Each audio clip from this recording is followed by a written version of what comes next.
Son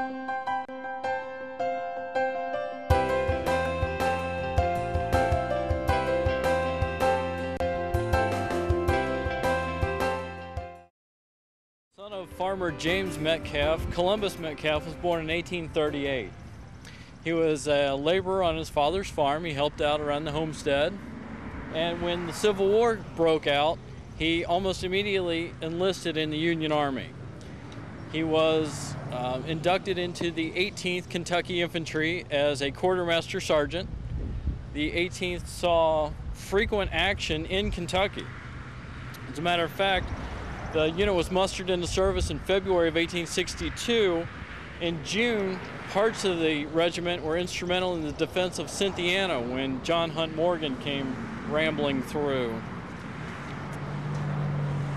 For Columbus, though, the biggest event was the battle August 29th and 30th around Richmond.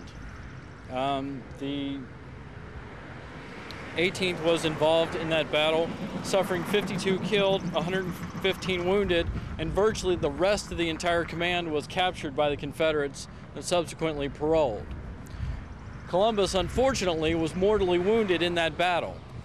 He lingered on for about a month before finally dying in September of 1862. Subsequently, he was returned home and buried here in Independence Cemetery amongst his family members. Now, he's buried very close to family because this marker right here on the one side is dedicated to his mother, Isabella Metcalf, and on the opposite side, it commemorates Dr. John Monroe Chambers and his wife Margaret, who happened to be Columbus's younger sister. Dr. J.M. Chambers was an Indiana-born physician who settled in Kenton County in 1859.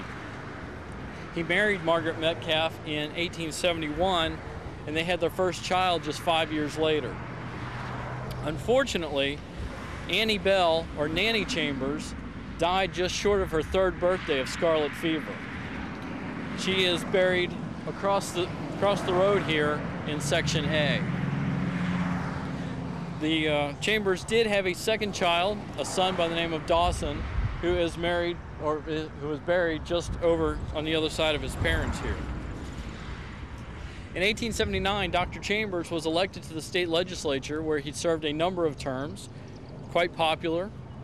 He also served on the boards of the Independence Bank and the Independence Cemetery Company, so he had a vested stake in this place. He was a farmer. He was also active in the Independence Baptist Church, as well as a Mason and an Oddfellow. His wife Margaret died in 1889. Dr. Chambers waited 17 years